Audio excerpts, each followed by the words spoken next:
Hi, welcome to the Church Split. My name is Will. Thank you guys for being here today. We have a very special guest with us. It's a friend of mine. We met through a friend of a friend, and now we are friends. And it's pretty great. His name is Séamus. And no, it is not Samus, and it's not Seamus. It is Séamus. So pronounce his name right.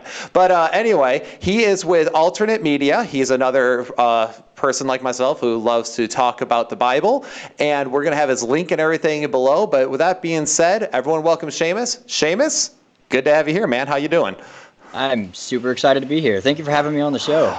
Yeah, no, this is super fun. I actually have been really enjoying doing interviews. It's been a new favorite passion of mine, which is great because I do like to talk about Bible, but I also like to, fellowship with other people who are like-minded. So anyway, a lot of people don't know who you are, obviously, because, they might regulars channel, they might not. But so would you just mind introducing yourself, tell a little bit about your background, what you currently might do for work, all that good stuff? Sure. Séamus is the name. I am Irish, if you couldn't tell. I was raised Catholic, and eventually went to more towards like agnostic atheism, more or less. And then, long story short, did some research. I attended Liberty University to pursue a degree in biblical history. Currently, I'm a reserve Marine, and full-time, I'm actually a contractor for the government. I work mostly on base, and I do a lot of communications installations, security system, a lot of IT, technical stuff like that, audio, video, things like that. So basically, so it sounds like you're kind of a guy with many stripes, so to speak. So you went from, obviously Catholic, then you went from agnostic atheism, then you kind of jumped into liberty, which obviously means you went Christian, and of course there's been more developments. So it's been really interesting, obviously, but now a Marine too, so you're no joke, so you probably can kill me just by, a twitch of your eyebrow. But shoelace, yeah. Clarify. Thank you for that. But anyway, so that's really great. And so when it comes to, obviously we both have a channel. We both love to talk about the Bible. We love talking about, maybe confused topics, maybe controversial topics, maybe just anything about biblical truth in general. And it's something I really appreciate about you. You're a really good teacher. It's something I've gained a lot from you just through our friendship by just shooting you a random text at 11 o'clock at night, asking a random question. You always do a good job by sending me a book in response, which I actually really enjoy because it means you're not just giving me like 2 sentences, so it's pretty great. But what would you say through all this? We're going to go, of course, kind of go through your story a little bit here so people know what you believe a little bit and they can find out more at your channel. But what's the biggest interest to you as it relates to theology? Well, that's a good one. So I tend to focus usually on history. So I guess biblical history, biblical hermeneutics, how to interpret the Bible within its historical context is probably, my biggest area of study. And there's a particular style of study in exegesis, greater exegesis, called pardes. And it's a Hebrew acronym for how to study biblical scripture. The pardes, P is for Peshat, means plain, the plain meaning, what does the text say? And then there's Remez, which means like allegory or hints. And then there's Daresh, which is my favorite personally. And Daresh sort of means to puzzle together or like to seek out. And then there's Sod, which means mystical, esoteric meaning. And that's a little bit beyond, that's more like philosophy but Daresh, because we see a lot of that in the New Testament, especially in Paul's writings. He's constantly using this method of Daresh, like Romans 10 is a midrash. The total Hebrew word for that is midrash. There's a set of books called the midrash, but to actively do that within biblical interpretation is called to midrash. And that's really where my biggest interests lie is kind of bringing two passages that wouldn't seem to relate as we see it in English, But when you read them in Hebrew, you can piece and puzzle these two together. Like one is hinting at the other because of the wording, and you can glean and gain more information out of that because of that, or gather more interpretive interests and deeper meaning out of these things. And once again, Paul does it all the time, and so it's something that I like to look into personally. Yeah, that's really great. It's actually one of the things where I have found myself also really like, it's one of the things once you start, the Bible in a sense isn't a puzzle, but it is a puzzle. And you can tell where certain writers really just kind of, they pull from other areas. And once you start realizing certain like some of the connected dots, you're like, whoa, that's crazy, especially when you get probably into prophecy. When you get into that, things really get like just lush, and you just realize that fact that there's no way in the world that the Bible could just be made up when you really study through that. So I really appreciate the fact that, especially a historical take on it, because nowadays we have a lot of people who just do the very plain meaning of things, which isn't necessarily always bad. It's very pragmatic, right? It's very much a practical approach to Scripture. Then there's people who go on the way other side, which dive more to the philosophical, and that's where you almost get into like what I almost call Christian atheism. For like certain people are like, well, I'm not Christian, but the Bible says, and they kind of get into the philosophy almost too much, I feel like, over here. But I'm like, okay, guys, but there's other things that's connected. Okay, but you know, that's definitely something I've noticed because the Bible gets oftentimes, as you probably know, and I think you're probably going to get into more of this when you tell your story, that the Bible gets a lot into history, and it's one of those things that's it's not just the revelation of God; it's a historical account of God and how He has worked in the world. And so, not many people know how historical the Bible really is. In fact, the Bible oftentimes gets attacked at not being historical or historically accurate. So, definitely cool to have somebody who's more of a historian who really focuses on that. Which is why, if anyone, like I said, we're going to put his information in the description below. Check him out. You'll learn a lot of stuff there. But so your biggest interest is biblical history and all that. So what would you say is and obviously this is, take as much time as you want on this, by the way, but what is your story? Yeah, I know, you tend to be long-winded, but I don't mind. I don't think our audience does either, because I don't think we have many short videos here, so if they watch, they watch. But what's your story theologically, man? And let's kind of walk us through all that, because you even mentioned, Catholic, agnostic atheism, moving on. It's just, there's a lot there, so go ahead and have a good time unpacking that for us. Yeah, that one's going to be a long one, for sure. So let's see. I was, of course, growing up in an Irish family. I spent some time living in Derry, Ireland, which is way up north. For anyone that's Irish and knows who's watching, I came from Derry. That's a little nod off to anyone who would know otherwise. But so actually, sorry, I don't mean to interrupt you. No, go ahead. We have a video with Andrew Fittis on here called Pitfalls of the Church, and I'm not sure if you got a chance to watch that, but he's from a little bit close to Belfast, Ireland, so he's got the accent and everything. So it's funny you're mentioning these things. As well. Yeah, so he's from Northern Ireland as well. So I'm like, oh yeah, I know exactly what you're talking about. But anyway, sorry, go ahead. I didn't mean to interrupt. No, that's cool. I have to check that video out. It's one of the few I haven't seen yet. But so of course, if you're Irish Catholic. It's just kind of goes without being said. Later on, just I guess in life, as you go through school and everything, I'd never, you never really take these things seriously. I went to confession once, and that was it. Later on, I guess as I matured, it just didn't make sense to me, really. It's not to say that I didn't believe in God specifically. I would say that looking back on it, I probably didn't. But I was also coherent enough in my thought process to understand that it would be futile to try and disprove God.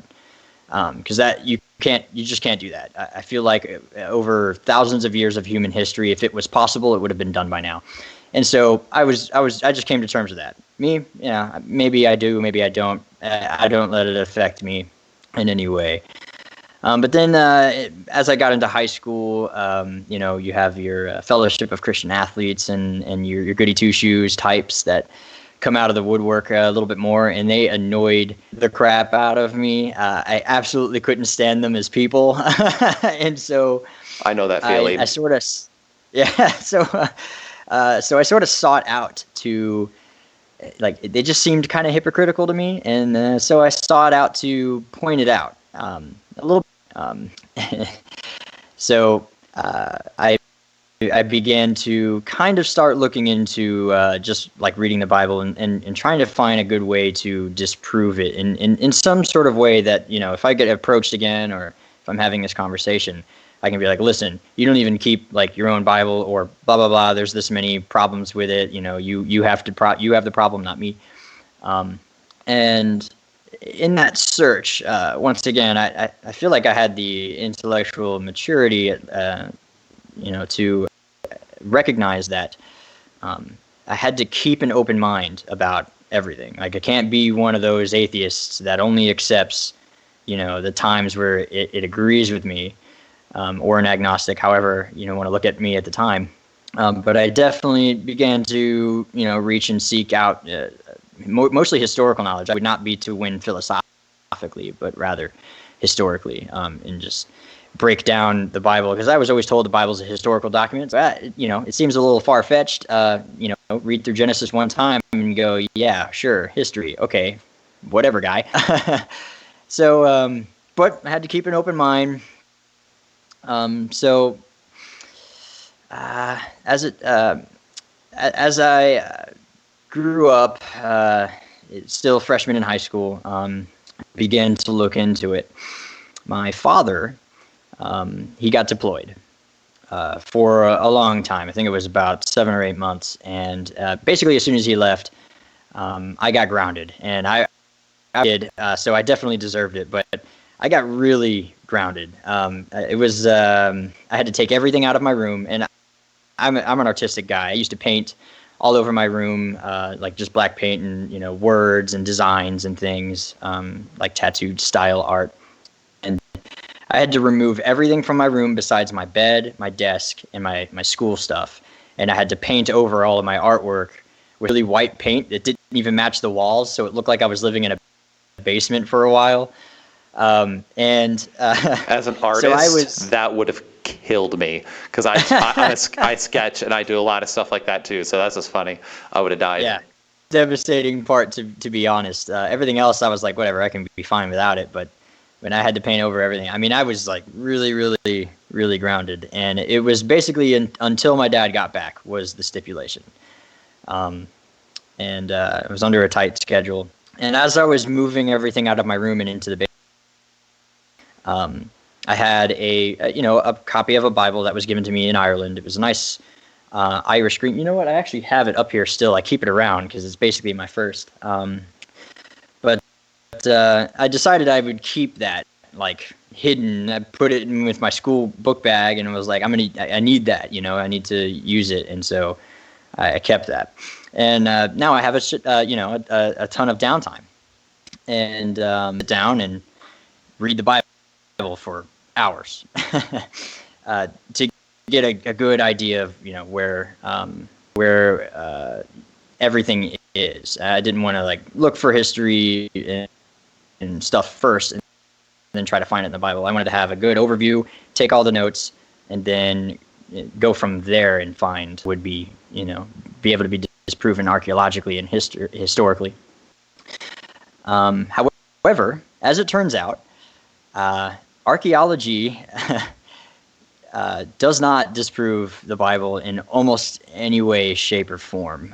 The more I looked into it, the more it was astounding to me just how archaeologically, historically speaking, how accurate the Bible was in its documentation. So the more I looked into it, the more convincing it became as a historical and a credible historical document. So I continued to read, and I decided I would read the Bible front to back, cover to cover, the correct way. I always felt like Christians started at the New Testament, and I couldn't stand that, as a book reader, and so I was like, yeah, I'm gonna make sure that I do this the right way. And I got to like Proverbs, and Proverbs was mind-blowing to me personally. The amount of wisdom that I found in it, I remember coming to the conclusion. I was still not yet like a believer or a follower or anything yet, but I remember thinking as I read through Proverbs, I was like, this is actually really good words to live by. Whether you're a believer or not, if you live by these words, you will die a good person. And I think that's worth trying. My youth pastor always said, a proverb a day keeps the devil away. And so, because there's 31 chapters in Proverbs, so he always recommended we read one chapter of Proverbs per day, and then all month long. And then you'd always be, and I did that for actually a long time. So same thing happened when I was a teenager and an idiot. I was reading it like, oh, that's actually really smart. So anyway, don't want to steal your thunder, but it's just funny because I'm like, yes, Proverbs connected with me as well. That's funny.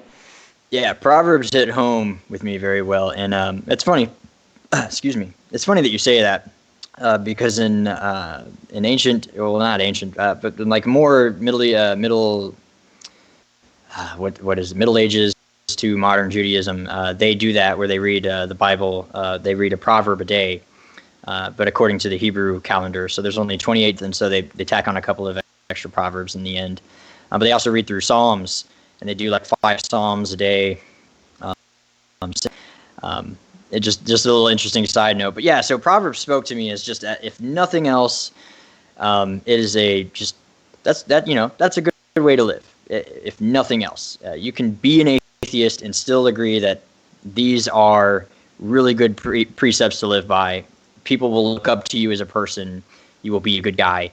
And, you will go down in memory of other people as being someone that was respectable and a good person.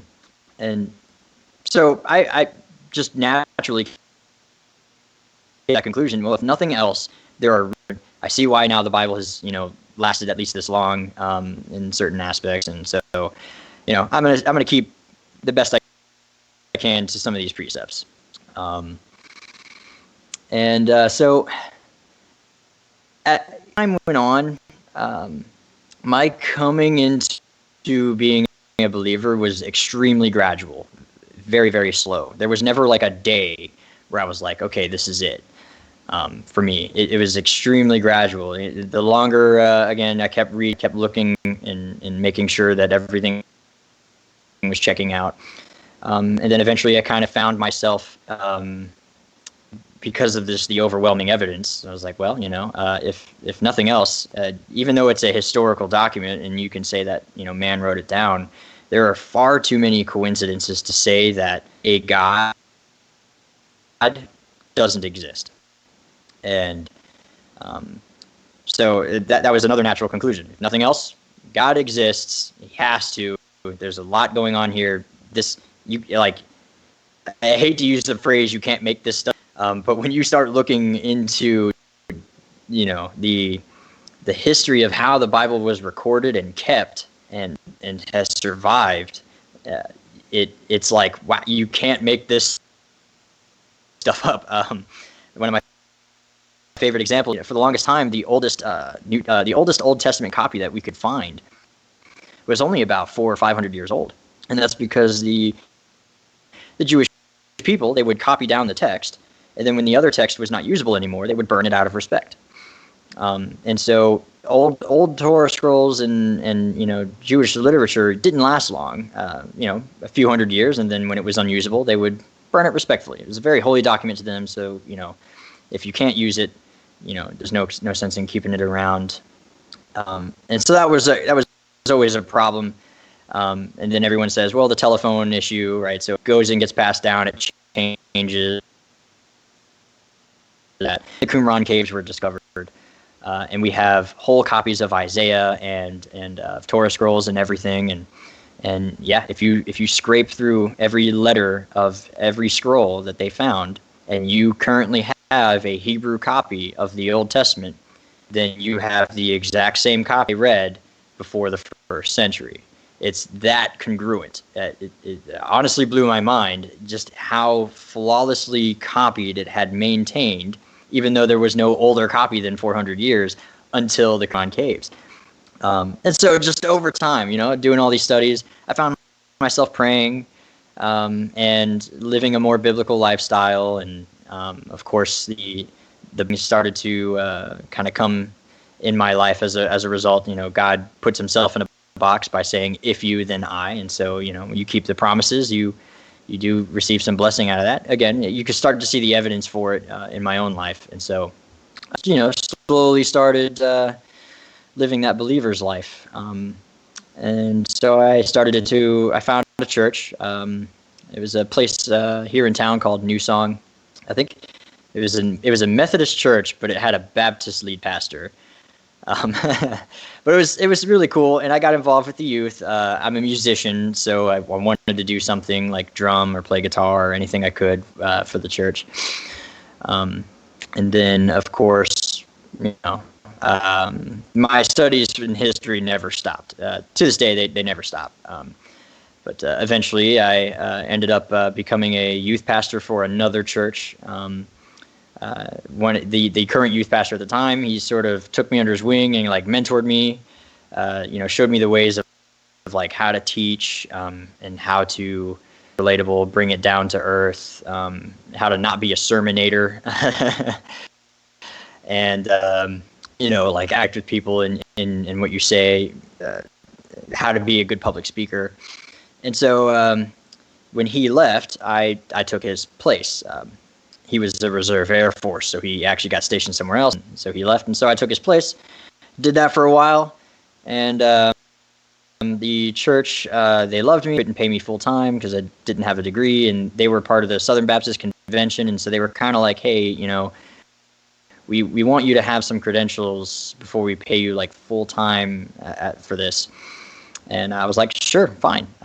Guess I'm going to Liberty. And so I attended Liberty University and studied biblical history. At first, I actually studied youth ministry, but I changed it after one semester to biblical history, as I realized that the youth ministry degree by itself seems a little useless. We always joked around at Bible college too, if you were a youth degree, we were just like, oh, okay, they're studying the Bible, when really they're just learning how to play a cool game of dodgeball, Yeah, exactly. No one took you seriously at the youth degree, so yeah, no, I totally feel you there. Yeah, same with the worship majors. They're like, oh, you play music. Okay. Exactly, the same concept. Yeah, and I was classically trained as a musician. Before I became a believer, all throughout high school, I swore that I was going to go to college to be a music major. And that's what I wanted to do. So I played trombone. That's funny. So you play trombone? I'm a violinist, so hey. I'm currently learning how to play a violin. You'll sound like a dying cat for the first year, just as a. I've been playing for 2 years now, but. Hey, so you're past the dying cat stage. Yeah, I'm past the dying cat stage. Awesome. Good. Now you're into the cow in labor stage. So very good. Yeah, I've actually, so as a guitar player, I've actually got my intonation not so bad, so I can't do the vibrato quite yet where it's natural. So my notes are flat and mono. There's not a whole lot of flavor to the note, but I digress. Still, as a musician, I was classically trained. I was the first chair every band I ever tried out for. I did all region, all jazz, all state, jazz band especially. I was always the solo jazz trombone. So I swore that was going to be my career. But all that changed. Eventually, putting more thought in, I thought a history degree would probably be best. I see myself more of a New Testament studies professor, if that makes sense. And I did have a New Testament professor. His name was Dr. Love, which he was cool. I don't know if he's still at Liberty, but he was a Liberty professor. Really cool guy. Also a biblical history major. One of the best New Testament classes I'd ever taken under him. But as I grew in the walk, and the more I looked into history, I eventually came into a more observant lifestyle. And a lot of that just comes from understanding a lot of the historical contexts that come into the Bible. There's more than meets the eyes, the saying. And so I began to live a little bit more of a Old Testament style, a Torah lifestyle, based off of what I was seeing in the New Testament, that things that made sense to me that were really practical and also very profound or spiritual in their own right. And learned a lot of it. So I joke with people sometimes that I went to a private Baptist college, university, and came out Jewish. Wow, the indoctrination did not work the way they probably wanted it. No, but let's see here. So, yeah, the I guess the rest of that is that. So I guess that's my story. Just looking in, I see that the biblical texts are just elegantly written. They've had to have some sort of divine help. Even I came to that conclusion even before going to college. Obviously, eventually I was a youth pastor. So, but yeah, you just can't. If you look honestly into history, you can't deny that some really crazy, miraculous things that are recorded in the archaeological finds and in other historical documents that line up so well with even things that would seem so out of the ordinary to us. It's all there. You have to be honest with yourself and look, and you have to be able to look at everything. You know, there are going to be atheists that actually give you really good information historically that pertain biblically, and they didn't see it that way, but you know, you can put it together yourself. Yeah, absolutely. No, it's funny because that's what I did. I studied more and more because I went through a weird phase. I was like, I don't know how much of this I actually really believe. And similar like in high school. And the more and more I like kind of picked at it, the more I was like, I don't know, guys. This seems pretty tried and true so far. I had one of the things was when you mentioned like just the preservation of some of these texts and like how, because like not only is it not only did we find that in the Quran caves, like the Quran, what that's the Dead Sea Scrolls essentially. But then you go on and it's like, oh, and then if you look into like places like the Talmud and all these other areas of Jewish writing where they actually record from eons essentially over this period of time, record parts of the Old Testament in there and do commentaries on it. You're like, oh wait, that's word for. You can't make that up. And then when you get into places like Isaiah 53 and parts that's like, oh yeah, by the way, that's a very clear expression of who Jesus Christ would be, or Yeshua Messiah. Just different languages. Yeah, exactly. But no, I have, much like yourself, I have a love for the Old Testament. But so currently, so now you went through, it's quite a journey. So what would you currently identify yourself as? Because I think that's a fun thing, and it's hard because obviously anything you say always has to have like a caveat, right? Like, it's like, well, I'm a Christian, and that's okay. That's a loaded term. Can you unpack that for me? And then it's like, well, I'm an evangelical. Then you're like, okay, can you unpack that for me? And there's like, so terms obviously help us get an understanding, but it's so hard to fully narrow down what you fully mean by a certain term. Just like I just think it was funny when someone's like, well, I'm a Baptist. I'm like, well, what kind? Because there's a lot of them. So what would you currently identify yourself as? That depends on who asks me. Because there's so many presuppositions that come with certain words. And I try to avoid affirming people's presuppositions at all costs. I respect that. I want people to question everything. And so things that you think go without being said, I think you should question that. Why does that go without being said? But it does depend on who asks me. Like if somebody simply wants to know my religious practice, usually I say Jewish, just for simplicity's sake. Like in the Marines, I get asked, hey, what are you? And if I can tell that he's not like asking me theologically, what are you? It's more like, hey, just as an idea of who you are, where do you sit? And I'll usually just say, I'm a practicing Jew. I'm not born Jewish, but I practice Judaism.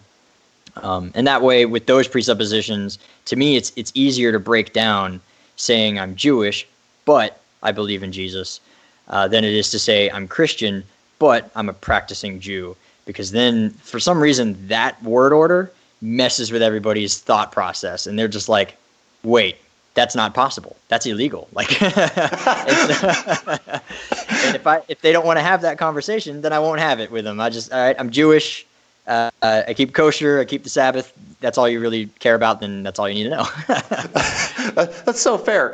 No, I've noticed that too, because like whenever I've tried to explain who you and Brad are, I had my buddy over last night. We were talking about it a little bit, and I was like, I was really excited for Séamus' interview tomorrow, just because it's going to be so cool to actually have a face-to-face interaction with somebody who I have high respect for, which is weird because, like, again, this is our first real face-to-face interaction. Yeah. Hopefully a lot more. And it was one of those like, and I was explaining it. I was like, well, they're like, I first was like, he's a Torah following believer. And it's like, what? How does that work? And you're right, the word order got them all like, and I was like, okay, he's a Jew who believes that Jesus was the Messiah. Oh, and I'm like, and it's funny you say that, because I notice that whenever I say that, because then people are familiar with like Messianic Jews is what the Christianity tends to call them, because they recognize Jesus as Messiah. Although technically every Jew is Messianic because they're all looking for the Messiah. So yeah, yeah, tomato. Which way are you going to slice it? Yeah, I get it. So potato. Yeah, exactly. Well, you're Irish, so potato is probably more appropriate. We just say potato. A potato. Okay, well, I just don't want to get you PTSD from the famine, so I just... Sorry, that's terrible. No, that's funny. I love, you can't offend me. You cannot possibly offend me with what you say. I love the Jew jokes. I love the Irish jokes. There's nothing you could say that would possibly offend me. Well, I mean, I'm Dutch and German, so like I get cheap jokes and I get Nazi jokes, so that's good. And my last name is Hess, which, by the way, Rudolph. Hess, I was going to say, famous Nazi was named Hess, I think. Yeah. No relation at all. I hope.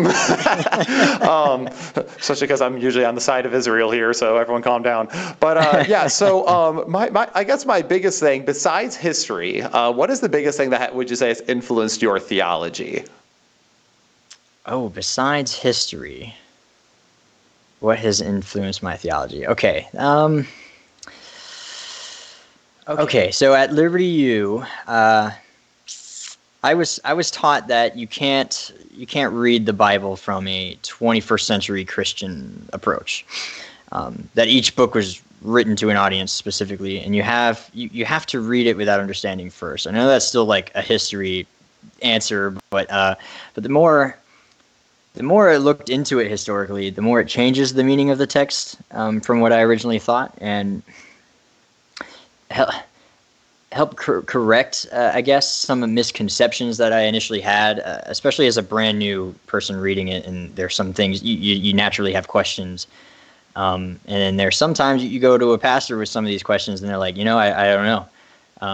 And history was usually the answer for that particular situation. Yeah, no, it's funny because I mean, I had a similar experience when I went there. I was like, wait, hold up. So not everything was written exactly to me in the Bible. Oh, there's context to some of these things.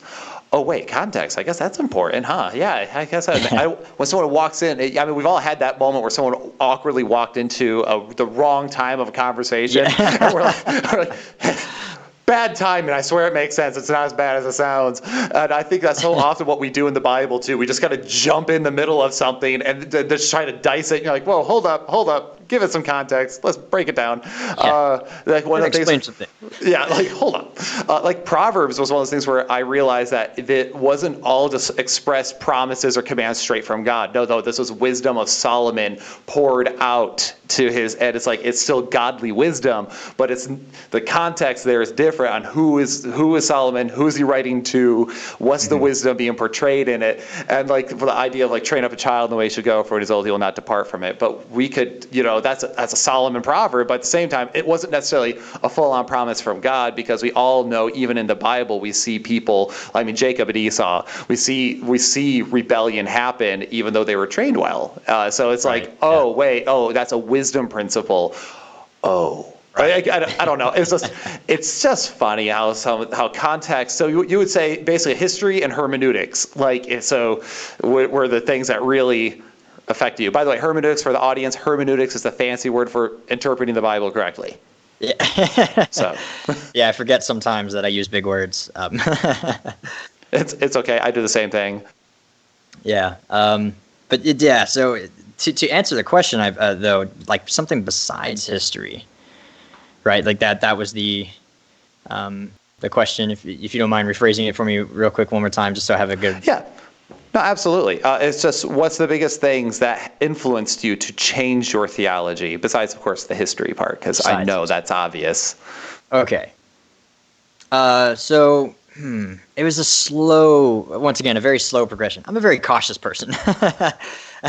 Very conservative of you. I appreciate that. Yeah, I don't jump into most things head first. I usually take a lot of time to ponder things and make sure that before I do anything, I have a fullness of understanding in that thing. The last thing I want to do is be again, motivated by my past to try to destroy Christians. The last thing I want to do is present myself in some sort of manner that I'm not ready to. And so when I'm questioned on it, I end up being like those unprepared Christians that don't know why they do the things that they do. And so that was a big motivator for me, is to stay cautious, to really take my time with everything and test it all. Make sure before I make a decision that I've explored every possible avenue. But the biggest thing to change my theology besides history, I would probably say probably start with like the Sabbath day, actually. And the reason I say that is because is one of the 10. And so one of my original questions was, well, why the Sunday change? And some of the answers I got were, pretty good. It's the day of the resurrection, and I get that. But I didn't see in the New Testament specifically where there was like an authoritative, hey, this is now the new day.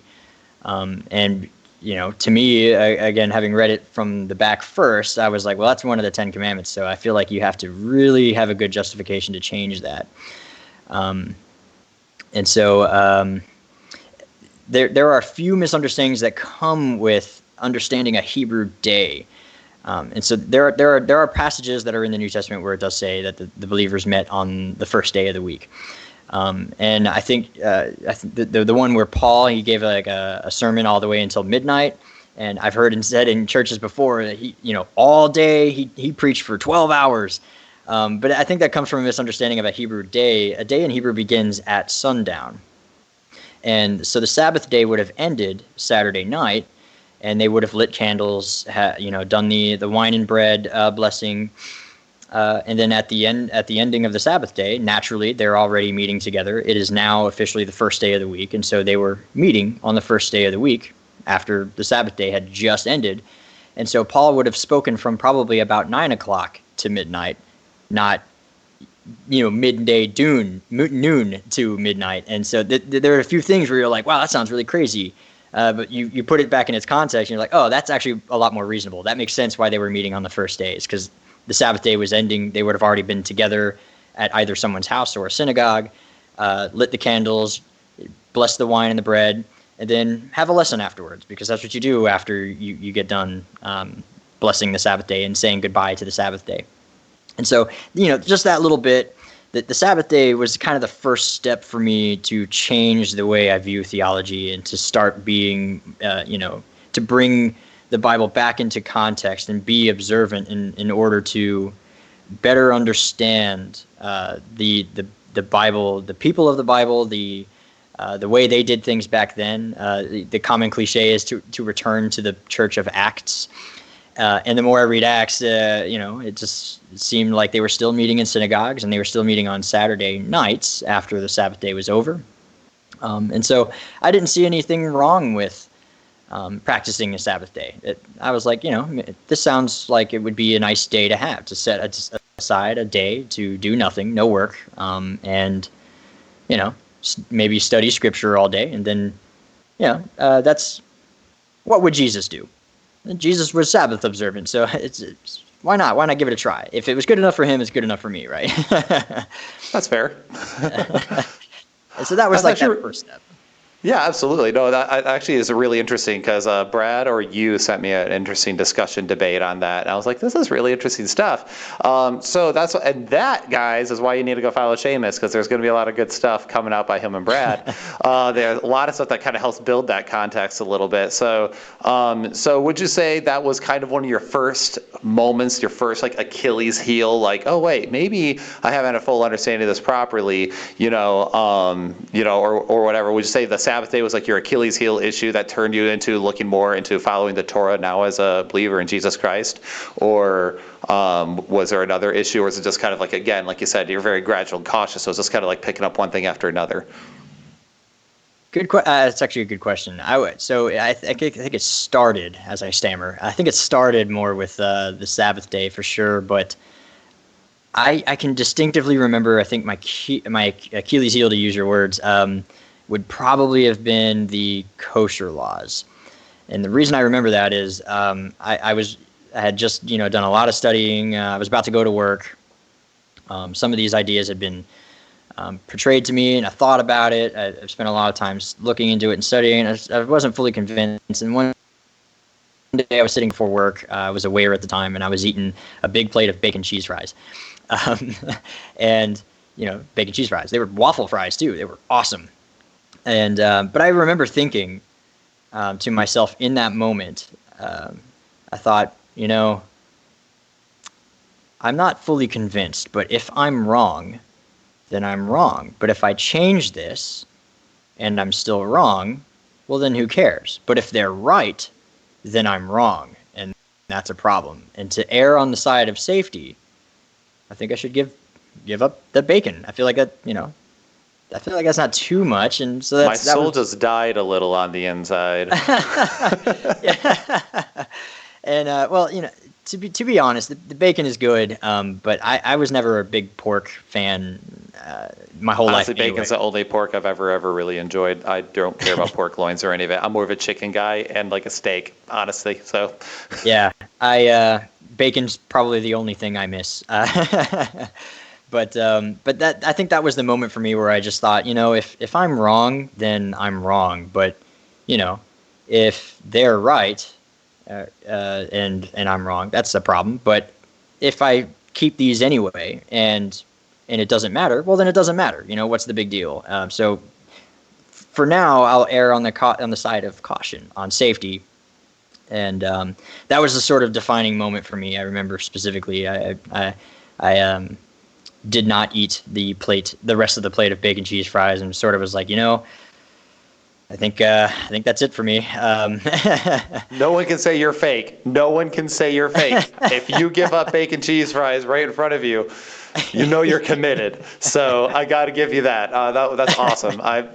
That's an interesting point. Like, if I'm wrong, I'm wrong, and who cares if I follow this? But if I'm wrong and I'm wrong, then I feel like that's obviously would be sin before God if we are held to this standard. So I find that to be a respectable position to have. Honestly, I think I've told you that before. Like, some of these things that we've talked about, I'm like, oh, I don't understand why sometimes people get upset at you for these things. At best, right? Like, okay, at best, from a standard Christian view, like a standard evangelical, what labels, from a standard view, that would at least just be a liberty issue not to choose to follow those things. So I don't really see why you would get such a reaction, which I guess I'm not sure if you had more to say there, but that can move me on to my next question that I have for you. Go right on. Okay, so now the question is because you're doing a series right now, Killing the Church, and your series that you and Brad are focusing on, which, by the way, talk about shock and all. Like, I'm over here running the Church Split, thinking I'm being edgy with just the name The Church Split, and then you guys come in with like Killing the Church. I'm like, wow, all right. So just I'm being edgy, and you guys are just going for the throat. But actually, I really enjoy it because it is actually interesting stuff. But anyway, so somebody who is Jewish who believes in Christ, and you follow these things, how much vitriol did you or do you get for this position of yours? And what seemed to be the biggest misconceptions? Just go ahead and dive into that, because Brad's told me, I think, more than you have, but I've been surprised by some of the reactions you get from people. So just go ahead and have fun diving in there and throw some shade if you want, but have a good time with it. No shade necessary. I usually I'm unlike Brad. You know what? I'm going to throw some shade at Brad. Unlike Brad, he's a little bit more abrasive when it comes to these things, and doesn't sound like Brad at all. And as you have stated before, and I see it in myself, I'm self-aware that I'm less so. I try to be less abrasive, so I don't get quite as much blowback as Brad probably does, because I'm a little bit more friendly with how I introduce my concepts. I tend to save bigger issues for when we're more comfortable with people, but I still usually get quite a bit of blowback or vitriol. Do you want me to give reasons behind these blowbacks, or? Yeah, go ahead. I would love for you to talk about the misconceptions of what people think about your belief system, because I've already heard. I was once in a discussion group with Brad, and Brad got thrown some stuff at him where I was like, "Whoa, that's not what he said at all. Are you what?" So I think it would be Could you just go ahead and explain the misconceptions of what people believe? Probably works-based salvation and stuff like that. Yeah, no, it goes right into the question. I just didn't want to get too far ahead. Usually I do get a lot of blowback, but it's not as much as Brad usually is. And the blowback that I usually get eventually, the biggest reason is also the biggest misconception. I usually get accused of trying to earn my salvation. And that is one of the biggest blowbacks. Every time someone's like, "Oh, wow, you keep the Sabbath day, huh? So trying to earn your way into salvation, I see." And it's like this real backhanded sort of way of doing that. And so I usually try my best to clarify that I 100% recognize that you cannot earn salvation at all. That is never something that you can accomplish. That we are justified by faith in/of Jesus Christ. The reason I say "in of" is there's the Greek word that's being used there. That's a discussion for another day. But you are 100% justified by faith in Jesus, of Jesus. But the reason I do the works of the Torah are because I'm saved. It's more of a response to the debt that was paid on my behalf, rather than an attempt to win favor with God. And another reason that I keep them is I have learned that as I keep a lot of these lifestyle changes, that you actually begin to understand more of the nature of the Bible. So excuse me. So that's probably the biggest misconception, and that's the one I usually, immediately people open up Galatians and they start talking about the Torah, and if me keeping the works is like spitting on the sacrifice of Jesus. I get that one quite a bit. But yeah, the goal is not to earn my salvation. Like Romans 7 verse 7. Or Ephesians 5:1 is probably better. But I'm just trying to imitate my master. I'm sorry. Honestly, I think that's awesome. That's beautifully put, because we all know that Jesus was a Torah follower. Peter was, as we talked about, and so there, as far as that's concerned, it's one of those things where it's like, well, no, I'm not trying to earn it. And it's funny because guess what? Even Israel didn't believe they earned their salvation by following that. It's always been understanding that justification has been by faith. In fact, Israel failed a lot. Guess what, guys? That's the book of Judges. Read the book of Judges. Israel was regularly failing at this, but yet God still considered them his people. And so I just find that to be a really funny thing where people are like, well, you're just trying to earn your salvation. And it's like, well, Jesus said, if you love me, keep my commandments. And I'm sure, are you not murdering people? They're like, well, no, it's a sin. And you're like, That's what I'm trying to say. I'm just trying to simply obey, and I'm not trying to earn my salvation through a certain obedience. And it's funny too, because it's not even like you walk around beating people over the face with the Torah either. Like, you're actually very polite and educational too. It's not that that's what's funny about it. It's like, that's what has made me like, I'm like, man, I'm gonna follow these guys. This is interesting, because it's not like you're bludgeoning people with things and calling them a bunch of sinning heretics. You're just like, hey, let me build proper context here, and this is why I think this XYZ, and I don't know, I find it respectable. So I can see that being a big misconception. Is there another one that's another fun one for you to talk about? Not entirely. Let me see here.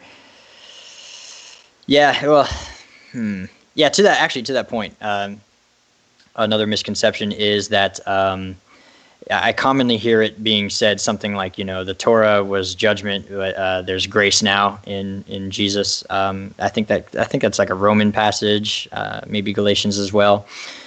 But yeah, if you once again, and you said it, Israel has always believed that you are justified by faith. You're not saved by the works.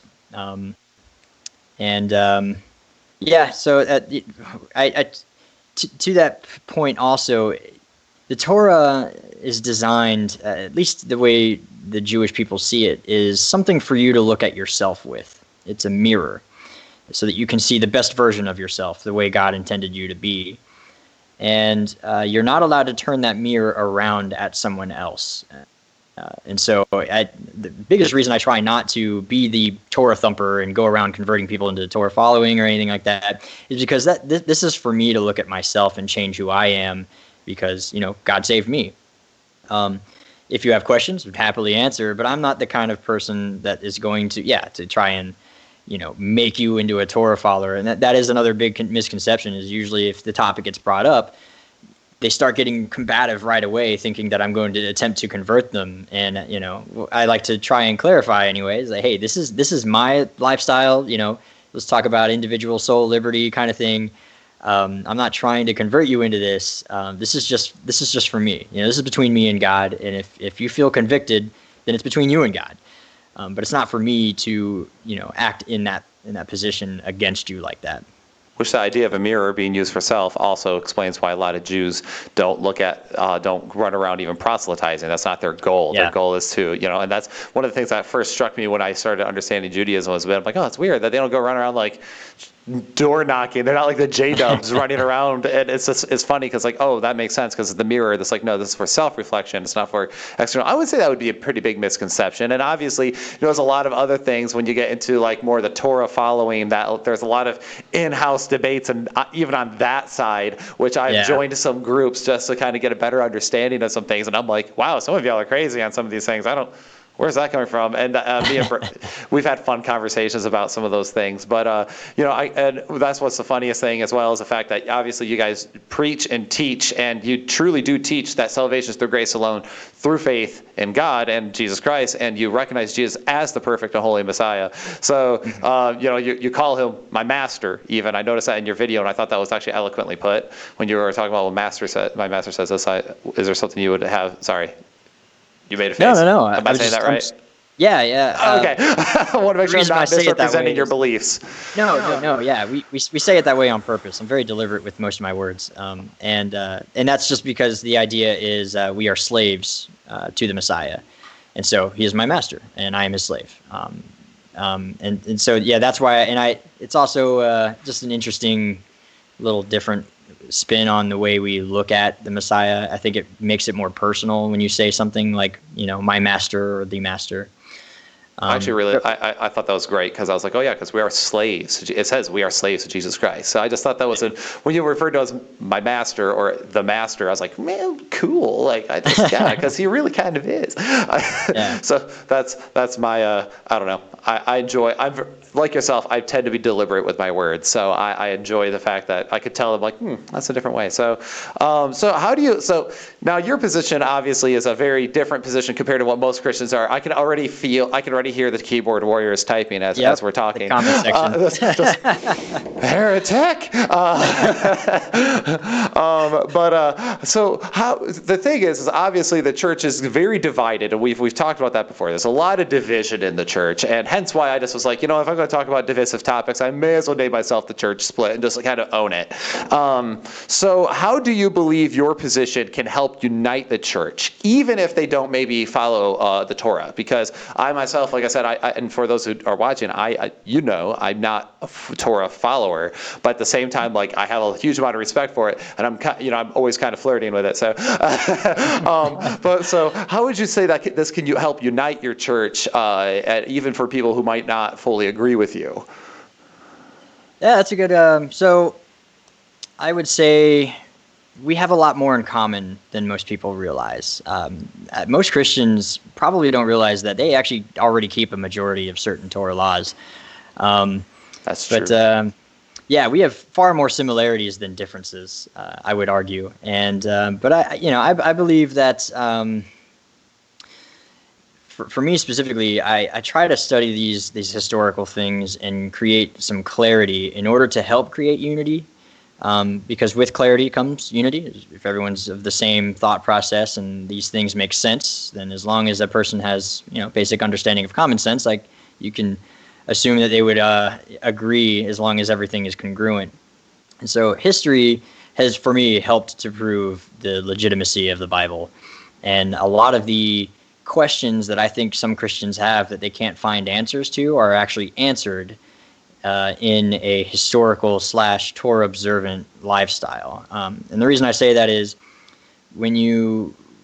I've seen in my life anyway, when you live a Torah lifestyle, I tend to think that I actually have a better understanding, and I say that in quotations because I'm using the word to know, like the biblical to know. It's an intimate knowledge, and I because of my lifestyle, the practice, I have a better knowing of the Bible than I think most Christians would understand, because I quite literally try to imitate the Messiah. And that with that comes with a certain lifestyle, and that just in living that lifestyle has created some quite a bit of clarities that come with the Bible. Even just keeping one Sabbath day and doing it the way that they did it back then. The next time you read through the New Testament, it will change the way you read the New Testament. And if you go to one Passover Seder, it will change the way you look at the New Testament, because now you have a better understanding. You can read about a Passover Seder, but until you sit in one, you don't really know, like the biblical know, about Passover. And same with everything else that's in the Torah. And so I feel like I have a better understanding. And if we were to come together, if we all tried our best to imitate the lifestyle of Messiah, we would see a little bit more unity, because everyone can agree that the idea is to, almost in a more literal sense, imitate the Messiah. And historically speaking, again, a disciple back then would literally imitate their master, their rabbi, in every way, shape, or form. If you were a disciple of a rabbi, if your rabbi had a lisp, you spoke with a lisp. If he had a limp because of a bad leg, you would walk with a limp. I mean, you literally imitated and tried to become the image of your master. And this was what was going on back in the day at the time of Yeshua and his ministry and his teaching. And it was a good way to help identify, who was your master. Man, well, he's walking with a limp and he speaks with a lisp. He must belong to this, rabbi, one of his disciples. Sort of like the whole, if you've seen me, you've seen the master. Like Jesus said, if you've seen me, you've seen the Father.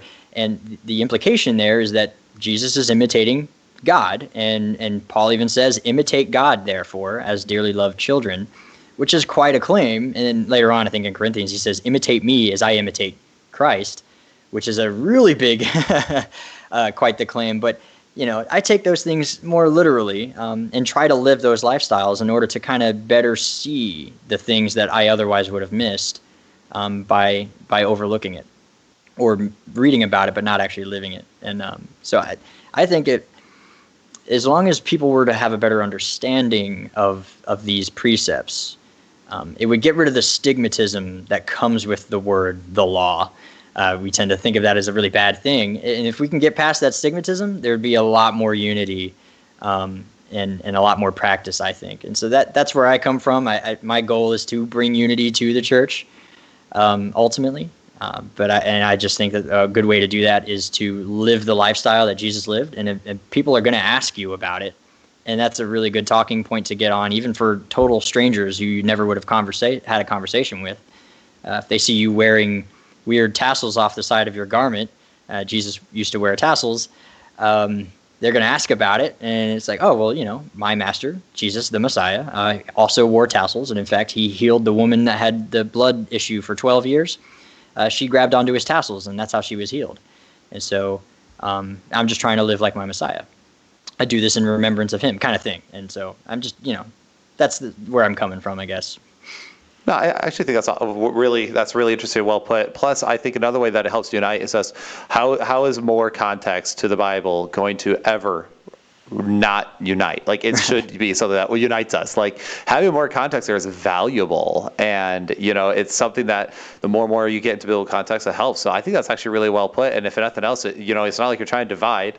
It's something that brings you together and allows you to appreciate things. And I mean, I even think of what David says. He goes, "Your law is good and delight." Like like David, the psalmist, he waxes eloquently about God's law. So, and there's this weird connotation that I feel like Christians are constantly apologizing for the Torah now, and I really don't like that at all, because no, I'm not apologizing for the Torah. That's God's law to Israel. Like, no, I'm not apologizing for that. There's reasons for that, and I'm reading actually a really good book by Peter Copan or Paul Copan, and I'm having a hard time, but Is God a Moral Monster? And he's just walking through the Old Testament context historically, and it's just fascinating, because I'm like, yeah, this actually makes a lot of sense why these things were a thing, especially like the way they had to deal with the Canaanites, and so many. But the thing is also misconceptions of how they handled the Canaanites and how they dealt with the outsider, because this is this weird idea that they're xenophobic. It's like, no, they're actually probably one of the most welcoming lands you could ever go to. Yeah. So obviously, that you could that's probably a whole rabbit hole that you could totally have a good time in. You would bring it, so that would be a great way to bring in unity. I love the way you put that, so well put. And so what would be, and as we close, what's your biggest advice you'd give people theologically? So people who are maybe curious about theology, people who are just maybe starting out, maybe even an unbeliever. Theologically, what is your biggest advice? Yeah, that's a hard one. I had to think on this one quite a bit. I know, it was not an easy question. I apologize. No, it's I love the hard questions, but between a few things, I would say the biggest one is don't be afraid to ask Big Brother, and by that I mean Israel, the Jewish people. So we as believers, as Gentiles. If you look at the promises that are written in the Old Testament about a coming covenant, a new covenant, all of those promises are made with Israel and Israel alone. Not a single promise belongs to the Gentile people in any way. So the only way for you to achieve salvation, even with the blood of Messiah, is actually to be grafted into the house of Israel. And that's Romans chapter 11, to be grafted into the tree. And so Paul makes a very clear distinction, though. He says that, just remember, the root supports you, not the other way around. And I take these things very literally, and I'm like, okay, wow. So, they are Big Brother. If I've been adopted into a brand new family, let's say, and the natural born child is going to probably teach me the house rules because he knows better. I'm brand new. So, hey, big new brother, show me some of the things that I need to know going into this household. And so don't be afraid to ask Big Brother, so to speak. And by that I mean, just look into what some if you have a question, see what a Jewish man might have to say about it.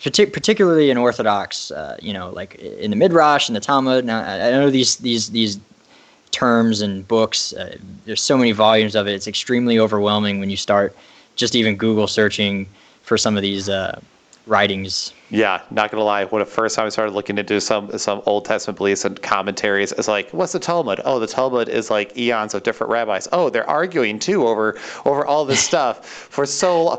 Oh, it's like a one big, like hundreds of years of debate going on here and commentary. It was very just sensory overload and very interesting though. Yeah. I'm not gonna lie. So it is a bit overwhelming, and so I like to help warn people going into that. But there are some books that you can find that kind of dumb everything down. There's like a book called Every Man's Talmud. It's like this thick. It's got like 200 pages in it, and it just kind of systematically breaks down the 73 volumes of Talmud and gives you the good parts that you probably care about. And that's like a good place to start, and just see what they have to say. See how they came to that conclusion. We tend to rip on the Jewish people for the way that they keep the law sometimes. Just like one example, everyone's always like, well, they can't rip toilet paper on the Sabbath day because they're so strict with their law keeping. And I'm like, yes, that might be true for them. However, have you asked them why they think that? Because I'm sure they've already asked that question and they didn't just go, well, because, so shut up.